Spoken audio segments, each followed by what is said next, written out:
కాబట్టి పరోక్షంగా చెప్పడం ఏంటంటే ఇక వెళ్ళిపోవటం మీకున్న మార్గం అని చెప్పటం. యా.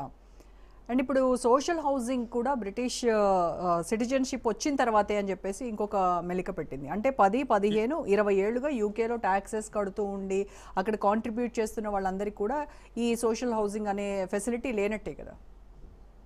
అంతే కదా. అంటే అసలు ఫస్ట్ 3 years ట్యాక్స్ పే చేయాలంటున్నారు. ఫస్ట్ 3 years అయ్యేటువంటి ఖర్చుకు ట్యాక్స్ పే చేయాలంటున్నారు. 3 years పే చేసిన తర్వాతనే ఈ ఫెసిలిటీస్. సోషల్ హౌసింగ్ అయితే మాత్రం సిటిజన్షిప్ వచ్చిన తర్వాతనే ప్రొవైడ్ చేస్తారు. కాబట్టి ఇది కూడా టైట్ చేశారు. అంటే in all aspects, socio economic benefits aspects లో టైట్ చేసుకుంటూ వస్తున్నారు. నెక్స్ట్ ఏప్రిల్ నుంచి ఈ అమలు చేస్తూ ఉంటే అసలు ఎంప్లాయ్మెంటే గగన కుసుమం యూకేలంటే ఇటువంటి ఫెసిలిటీస్ టైట్ అయిపోతే మనంతట మనం వచ్చే పరిస్థితిని సృష్టిస్తున్నారు. ఇంకోటి కూడా చెప్పండి. ఇంకోటి తర్వాత ఇప్పటికే మైగ్రేషన్ లండన్ లో ఇంగ్లాండ్ వాడు ఎన్నికయ్యే పరిస్థితి లేకుండా పోయింది. మేయర్గా లండన్ మేయర్గా లండన్ వాళ్ళు ఎన్నిక అంటే బాండ్ బ్రిటిషర్స్ ఎన్నిక కాకుండా పోయే పరిస్థితి. ఇప్పుడు కూడా లండన్ మేయర్ ముస్లిం, తర్వాత బ్రిటిష్ హోమ్ మినిస్టర్ హమీద్ ముస్లిం. ఆ స్థాయిలో మైగ్రేషన్ ఉంది. కాబట్టి ఇవాళ అది డెమోక్రటిక్ కంట్రీ కాబట్టి అందరిని ఎలో చేసింది. ఇప్పుడు ఓన్ బాండ్ బ్రిటిషర్స్ ఎవడు కూడా ఎలక్ట్ అయ్యే పరిస్థితి లేకుండా పోయింది. ఇవాళ లండన్ మేయర్ ముస్లిమే, హోమ్ మినిస్టర్ ముస్లిమే. కాబట్టి ఈ స్థాయిలో ఉన్నప్పుడు ఖచ్చితంగా పొలిటికల్ గా ప్రొవిజన్ ఏర్పాటు చేయాల్సి వస్తుంది, లేకపోతే వాళ్ళ ఓటు రావు ఏ ప్యానల్ అయినా. ఆ స్థితి ఇవాళ లండన్ లో వచ్చి ఉన్నది. తర్వాత దరిదాపు లండన్ లో 30-40% ముస్లిం పాపులేషన్ ఉందని అంటున్నారు. ఆ స్థితికి మైగ్రేషన్ డెవలప్ అయింది. అందుకని ఇవాళ వాళ్ళు అన్ని రకాలైనటువంటి డిస్కరేజెస్ చేసి వాళ్ళంతటా వాళ్ళే బయటికి పంపేటువంటి ప్రయత్నం చేస్తున్నారు. రైట్ వేలో అంటే వచ్చినటువంటి వాళ్ళకు మాత్రం ఈ విధమైనటువంటి 10 years, 15 years, 20 years పెట్టి మేము సిటిజన్షిప్ శాంక్షన్ చేస్తాం, పిఆర్ ఇస్తాం అని చెప్తా ఉన్నారు. కాబట్టి ఇల్లీగల్ మైగ్రెంట్స్ పోవాల్సిందనేటువంటి పరిస్థితి.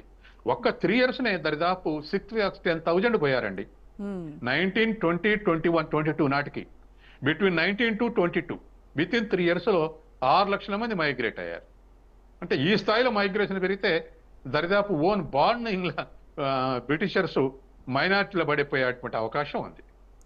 అందుకని ఇప్పుడున్నటువంటి పరిస్థితులు, అక్కడ ఉన్నటువంటి అట్మాస్ఫియర్, అక్కడ ఉన్నటువంటి తర్వాత వెల్త్, పాపులేషన్ తక్కువ, ఇప్పటివరకు ఆ ఫెసిలిటీస్ దొరికాయి కాబట్టి అగ్రెసివ్ మైగ్రెన్సీ ఉంది.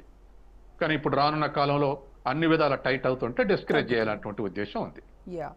ఇప్పుడు యూకేలో అతిపెద్ద నాన్ EU మైగ్రెంట్ గ్రూప్ ఏదైనా ఉంది అని అంటే అది మన ఇండియన్ కమ్యూనిటీ. దాదాపుగా 2 million+ మనం అక్కడ ఉన్నాము అని అంటే ఇప్పుడు ఈ రూల్స్ వల్ల లాంగ్ టర్మ్ లో మన ఇండియన్ డయాస్పోరా పొలిటికల్ ఇన్ఫ్లుయెన్స్ ఏమైనా తగ్గుతుందా, బలపడుతుంది అంటారు? ఖచ్చితంగా తగ్గుతుంది. నేను ఇంతకుముందు చెప్పాక 9% ఉండరని. అవును, ఇండియా ఒక్కటే 9% ఉంది వలసలలో. అందులో 100లో 32లో 10 మనమే ఉన్నాం.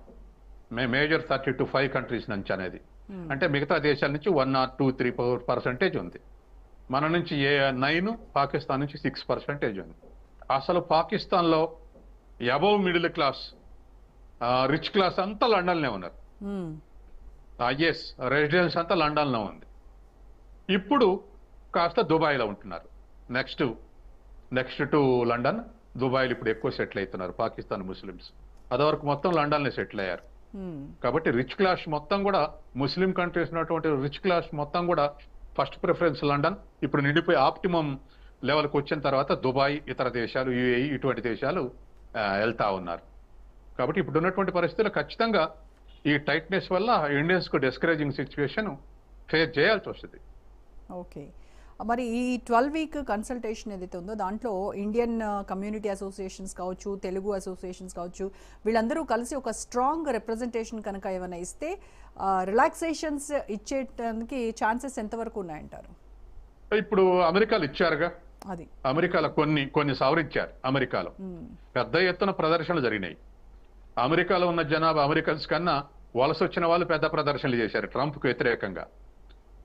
ప్రదర్శనలు చేసిన తర్వాతనే కొంచెం ట్రంప్ తగ్గాడు. కాబట్టి ఇక్కడ కూడా రేపు మనం ఎక్స్పెక్ట్ చేయొచ్చు ఖచ్చితంగా. ఇటు ఈ స్థాయిలో ఉన్నటువంటి వలసదారులు ఖచ్చితంగా స్మార్టర్ మీద ఒత్తిడి తీసుకొస్తారు. తీసుకొచ్చి ఏదో ఒకటి కొంత లిబరలైజ్ చేయమని అడుగుతారు, సహజమే. ఇప్పుడు ఆస్ట్రేలియాలో కూడా పెద్ద ఎత్తున ప్రదర్శనలు జరిగినాయి. అక్కడ ఉన్న మిత్రుడు మెల్బోర్న్ లో నా క్లాస్మేట్ ఉన్నాడు. నేను ఆయనకు అడిగితే ఏమిటంటే ఖచ్చితంగా వాళ్ళకు థ్రెటనింగ్ ఉంది ఎంప్లాయ్మెంట్ లో, మనం బాగా కష్టపడి చేస్తూ ఉంటాం, వాళ్ళు కాస్త లిబర్టీ తీసుకొని చేస్తుంటారు, మనం ఎక్కువ పెనట్రేట్ అయ్యేసరికి ముఖ్యంగా అనార్గనైజ్డ్ లో ఏ పెట్రోల్ పంపులు చూసినా మనమే, ఏ హాస్పిటల్ చూసినా మనమే, ఇట్లా లోయర్ మిడిల్ క్లాస్ జాబ్స్ అన్ని మనమే ఆక్యుపై చేశాం. వాళ్ళు హర్ట్ అవుతున్న మాట నిజమే, కానీ ఒక్కరోజు మాత్రం చాలా అగ్రెసివ్ గా ప్రదర్శనలు చేశారు. ఆ తర్వాత ఇప్పుడు చర్చలు జరుగుతున్నాయి తప్ప ప్రదర్శనలు లేవని చెప్తున్నాడు. కాబట్టి అది అన్ని దేశాలు అదే సిచ్యువేషన్ ఉంది వాళ్ళ. If not today tomorrow definite గా ఇదే అన్ని దేశాలు ఫాలో అవుతాయి. మనం ఇలాగే సేమ్ ప్రాబ్లం ఫేస్ చేయాల్సి ఉంది. We can expect it. మనం ఖచ్చితంగా ఊహించవచ్చు అటువంటివి జరుగుతాయని. యా, అయితే 2025 నుంచి మనం చూస్తున్నాం సార్, యూకే డిపెండెంట్ వీసాస్ని అసలు ఆల్మోస్ట్ ఆపేసింది, ఇంకా లేవనే చెప్పాలి.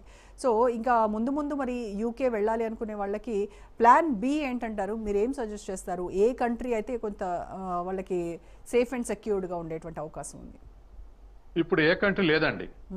ఇవాళ అమెరికా కూడా రెస్ట్రిక్షన్స్ పెట్టింది. తర్వాత ఆఖరికి ఇప్పుడు ఓల్డ్ ఏజ్కి ఎవరికో ఏమొస్తుందండి, షుగరో బీపీఓ ఉంటుంది. ఇప్పుడు ఇటువంటి ఉండటానికి వీల్లేదంటారు కదా. అవును, ఇవి ఇటువంటి దీర్ఘకాలిక జబ్బులు ఉండటానికి వీల్లేదంటారు. అంటే మా దేశం రావద్దనే. ఇది అంటువ్యాధులు కావు కదా. అదే కదా. అంటే ఏమిటంటే హ్యూమన్ రిసోర్సెస్ వీక్ అయితాయని. అంటే దాని ఎగ్జాంపుల్ ఇంకా ఎకనామిక్స్ చెప్పాలంటే పనిచేసే వాళ్ళు మాత్రం రావాలని, ప్రొడక్టివిటీ ఉన్న వాళ్ళే రావాలని, ప్రొడక్షన్ ఏజ్ గ్రూపే రావాలని. అవుట్డేట్ 60 ఏళ్ల తర్వాత పనిచేయని వాళ్ళు మా దేశం మొయలేదు కాబట్టి రావద్దని. ఈ విధమైనటువంటి అన్ని కూడా ఇవాళ దాంట్లో వీసా అప్లికేషన్లు ఇవన్నీ పెట్టబోతున్నారు. కాబట్టి ఖచ్చితంగా రిస్ట్రిక్ట్ చేయాలండి. అందుకని వాళ్ళ దేశంలో ప్రొడక్టివిటీ ఎక్కువ ఉండాలంటే పర్ హెడ్ మార్జినల్ వేజెస్ కన్నా మార్జినల్ ప్రొడక్టివిటీ ఎక్కువ ఉండాలి. అంటే అదనపు శ్రామికుడు జమ అయితే అదనపు వేతనం ఇచ్చేదానికన్నా అదనపు ఉత్పత్తి ఎక్కువ ఉండాలి. అది వాళ్ళకి ఆబ్జెక్టివ్. కాబట్టి 60 ఏళ్ల తర్వాత వస్తే రమ్మంటే ఇక్కడ వైద్యం తర్వాత డేలా పడుకుంటూ ఉంటాం, వీటికే పనికి వస్తారు అనేది వాళ్ళ ఉద్దేశం. కాబట్టి వర్కింగ్ పాపులేషన్ కావాలి, ఎక్స్పర్టైజ్ చేసిన వాళ్ళు కావాలి. సో ఆ కంట్రీకి బెనిఫిట్ అవ్వాలి అట్లీస్ట్. ఆ క్రైటీరియాని వాళ్ళు చూస్తున్నారు. Right, thank you so much Satyam గారు. రైట్, ఇది ఇవాల్టి special debate. Stay tune to Raj news.